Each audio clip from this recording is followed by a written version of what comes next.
Apex ಬ್ಯಾಂಕ್ದು results ಬಿಡಿಸಿ sir ಅಂತ ಹೇಳ್ಬಿಟ್ಟು ತುಂಬಾ ಜನ ಫೋನ್ ಮಾಡಿ ಕೇಳ್ಕೊಂಡಿದ್ದೀರಾ.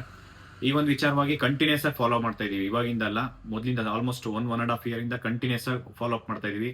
ಮತ್ತೆ ಇವನ್ ಫ್ರೀಡಮ್ ಪಾರ್ಕ್ ಅಲ್ಲೂ ನಾವು ದೊಡ್ಡ ಮಟ್ಟಕ್ಕೆ ಪ್ರೊಟೆಸ್ಟ್ ಮಾಡಿದ್ವಿ.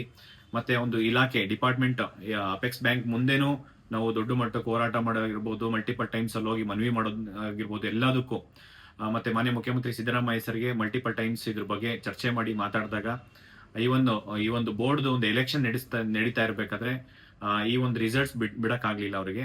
ಅದರಿಂದ ಸ್ವಲ್ಪ ಡಿಲೇ ಆಗ್ತಾ ಬಂತು. ಇವಾಗ ಎಲ್ಲ ಅಂದ್ರೆ ಈಗ ಜಸ್ಟ್ ನಾನು ಎಂ ಡಿ ಸರ್ಗೆ ಮಾತಾಡಿದೆ, ಅಪೆಕ್ಸ್ ಬ್ಯಾಂಕ್ ಎಂ ಡಿ ಸರ್ಗೆ ಮಾತಾಡ್ಕೊಂಡು ಈವನ್ ಮಾನ್ಯ ಮುಖ್ಯಮಂತ್ರಿ ಸಿದ್ದರಾಮಯ್ಯ ಸರ್ ಕೂಡ ಅದನ್ನ ಒಪ್ಕೊಂಡಿದ್ದಾರೆ. ಜೂನ್ ಫಸ್ಟ್ ವೀಕ್ ನಾವು ಮ್ಯಾಕ್ಸಿಮಮ್ ಇದ್ ಮಾಡ್ತೀವಿ ಅಂತ ಹೇಳಿದ್ದಾರೆ. ಇನ್ನೊಂದು ಇಷ್ಟು ದಿನ ವೆಯ್ಟ್ ಮಾಡಿದ್ರ 10-15 ಡೇಸ್ ವೆಯ್ಟ್ ಮಾಡಿ ಅಂತ ಹೇಳಿದ್ದಾರೆ. ಇಲ್ಲ ಅಂತಂದ್ರೆ ಇದ್ರ ವಿರುದ್ಧ ದೊಡ್ಡ ಮಟ್ಟಕ್ಕೆ ಹೋರಾಟ ಮಾಡ್ತೀವಿ ಅಂತಾನು ಹೇಳಿದೀವಿ. ಆದಷ್ಟು ಬೇಗ 10-15 ಡೇಸ್ ಎಲ್ಲ ಸ್ಟೂಡೆಂಟ್ಸ್ ಏನು ಅಪೆಕ್ಸ್ ಬ್ಯಾಂಕ್ ರಿಸಲ್ಟ್ಸ್ ವೆಯ್ಟ್ ಮಾಡ್ತೀರಾ. ಇವನ್ ಹಳೆ ರಿಸರ್ವೇಶನ್ಸ್ ಏನಿದೆ ಅದನ್ನೇ ಅಪ್ಲೈ ಮಾಡ್ಕೊಂಡು, ರಿಸರ್ವೇಶನ್ ಇದಕ್ಕೆ ಅಪ್ಲೈ ಆಗಲ್ಲ.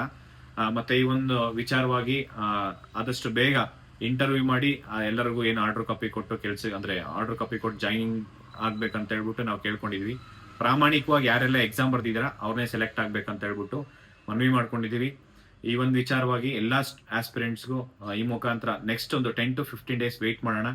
ಇಲ್ಲ ಅಂತಂದ್ರೆ ಒಂದು ದೊಡ್ಡ ಮಟ್ಟಕ್ಕೆ ಮತ್ತೆ ಒಂದು ಹೋರಾಟ ಮಾಡೋಣ. ಯಾವುದೇ ಕಾರಣಕ್ಕೂ ರಿಸಲ್ಟ್ಸ್ ಬಿಡಲ್ಲ. ಇದನ್ನ ಆದಷ್ಟು ಬೇಗ ರಿಸಲ್ಟ್ಸ್ ಬಿಡೋ ತರ ಮಾಡೋಣ. ಇದಕ್ಕೆ ಸಪೋರ್ಟಿವ್ ಆಗಿ ನಿಂತ್ಕೊಂಡಿದ್ದಂತಹ ಎಷ್ಟೊಂದು ಜನ, ಗಿರೀಶ್ ಮತ್ತೆ ಇಡೀ ಎಂಟೈರ್ ತಂಡ, ಅವ್ರಿಗೆಲ್ಲರಿಗೂ ಎಲ್ಲರ ಪರವಾಗಿ ಧನ್ಯವಾದ ತಿಳಿಸ್ತಾ ಎಲ್ರಿಗೂ ಒಳ್ಳೇದಾಗ್ಲಿ. Thank you so much. ನಮಸ್ಕಾರ.